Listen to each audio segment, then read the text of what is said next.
Welcome to Management TV. Today we are with Jack Welch. He has been a business icon, the most admired CEO of the 20th century, and probably going to be the most admired CEO in the 21st century because of his revolutionary ideas. Thank you very much, Jack, for being with us today. It's great to be with you. We were talking about education, trade unions, about leadership, and you have new ideas on every subject. Why don't we start with your most beloved subject, the leadership? Well, I think there's been, Eduardo, a real decline in the focus on leadership development in companies. I see it everywhere I go. Companies aren't spending the time. They're under too much pressure, the global pressures, the cost pressures, to focus enough on leadership and building players, evaluations, training, all these things that are so necessary to build great organizations. I think I have a reason why that's happening. Why? It's the damn computer. People are able to communicate all the time with email, giving messages by email, receiving emails, blind copying 5 people, copying 7 others, not face-to-face. It even happens in cubicles, from one to the next to the next. And people don't have that gritty conversation with people.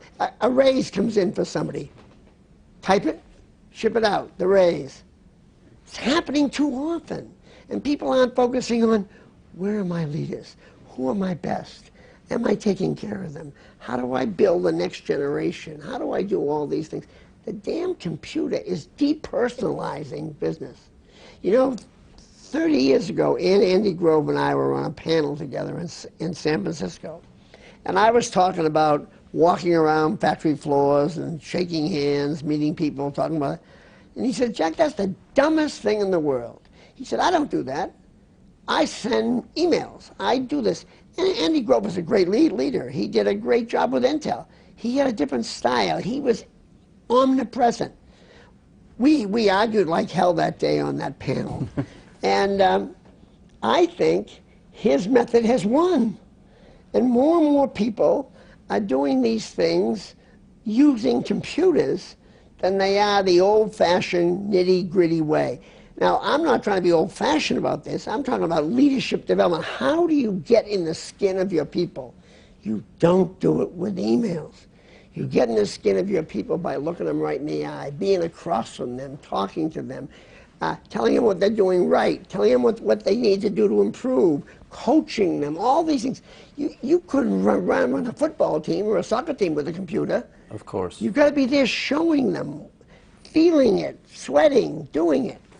In communication, they say that 80% is not the words you use, but rather the body language, the emotions. And obviously through email, you lose all that. And even worse, you get misunderstandings and you feel things that are not there that could be avoided by person to person. That's for sure in communications. But think about leadership development. You can't do it with an online program. You've got to do leadership development with your people, by being with them. The 2 pillars of leadership development, what would those be? One would be knowing that when you're a leader, it's not about you, it's about them, your people. Always caring about how they are developing, how they are growing, how they are building, how they are encouraged to come up with ideas. That's clearly one, but there's more than 2 even. Another one is, you've got to be encouraging idea flow. You've got to get your team on board with a philosophy that says, there's a better way every day. How do I find it? Let's talk about that better way. Let's look outside. Let's look at other companies. Let's look everywhere. There is a better way every day. And then there's this idea to engage people. Engagement is critical. Get them with a sense of purpose as to what you're doing, why you're doing it, and what's in it for them. Not what's in it for you, not what's in it for the company, what's in it for them. Is it job security? Is it promotions? Is it personal growth? What is it? But communicate that to them.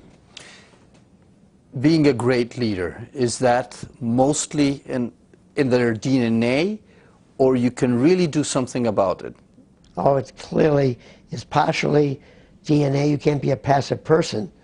But on the other hand, a lot of it is learned behavior. Okay. The ability to face into people, the ability to challenge people. People can see that can be put into people. Training means a lot. How to hire, how to fire, how to motivate, how to communicate. That's a trained skill. Now, you can't be a nerd hiding in a corner and get that. Nothing's going to happen. You can train them all day and they're going to hide. But in general, it's a good mix of learning with innate born skills.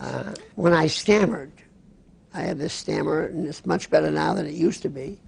She would say, "Don't worry, Jack. Your tongue just can't keep up with your brilliant mind." So I was constantly being infused with self-confidence. I played sports. I was always elected captain. That gives you another shot of self-confidence.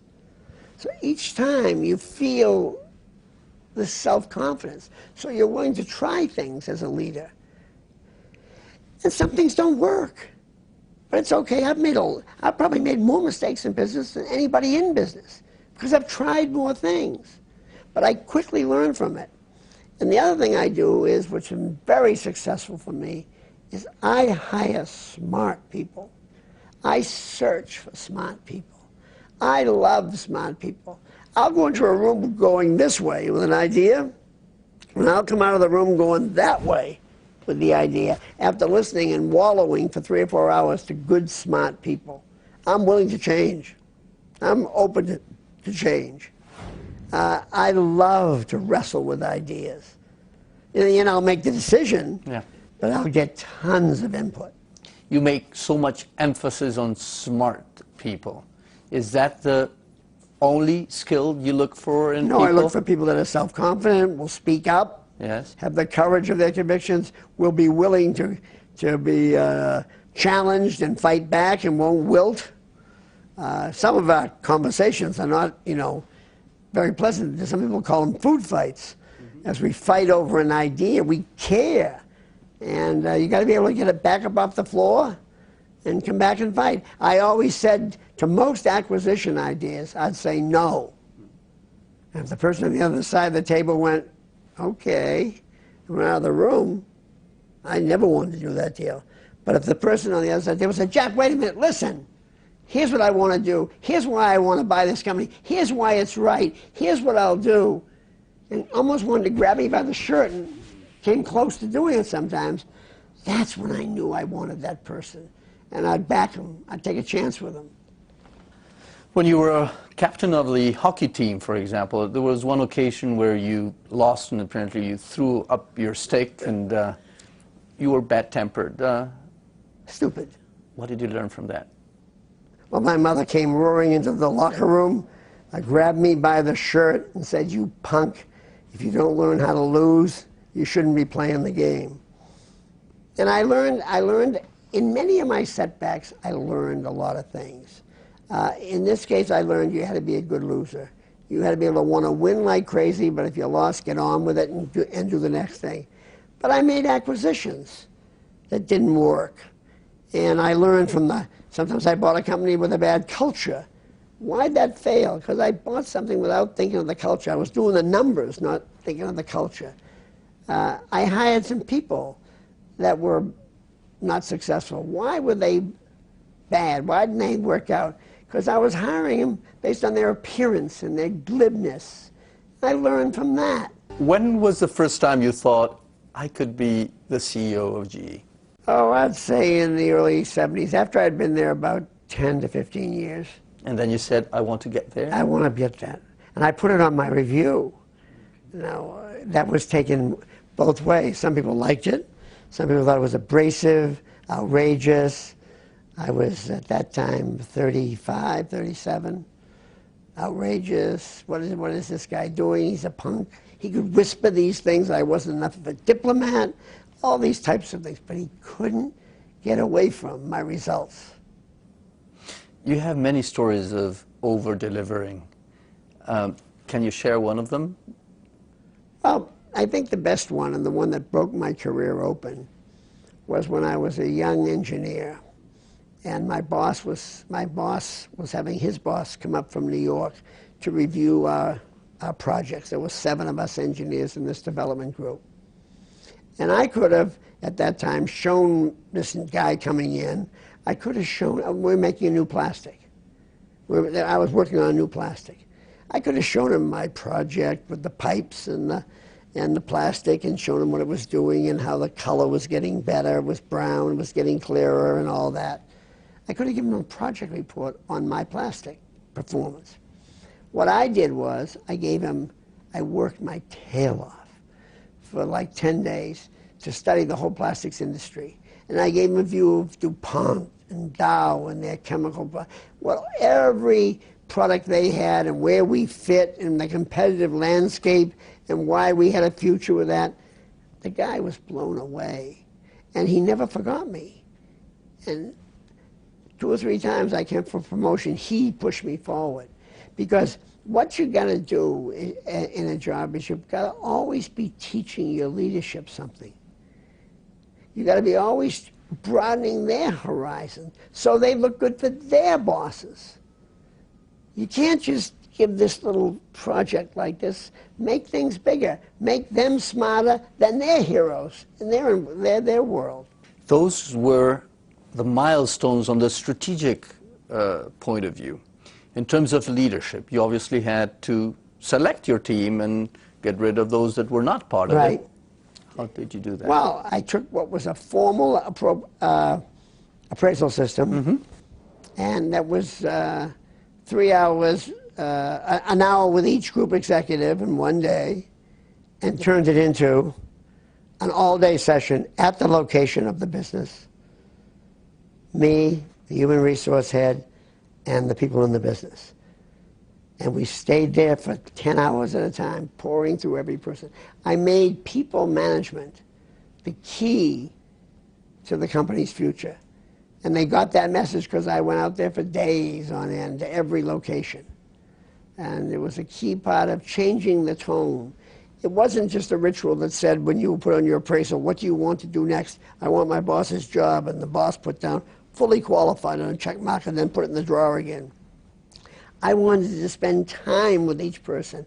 I wanted to shake them and see what they were made of. I wanted to wallow with them on their problems. I wanted to see how they handled it. I was more interested in how they reacted to things than their presentations. And, you know, it's so interesting when you think about this whole personnel thing. That's the whole key to business.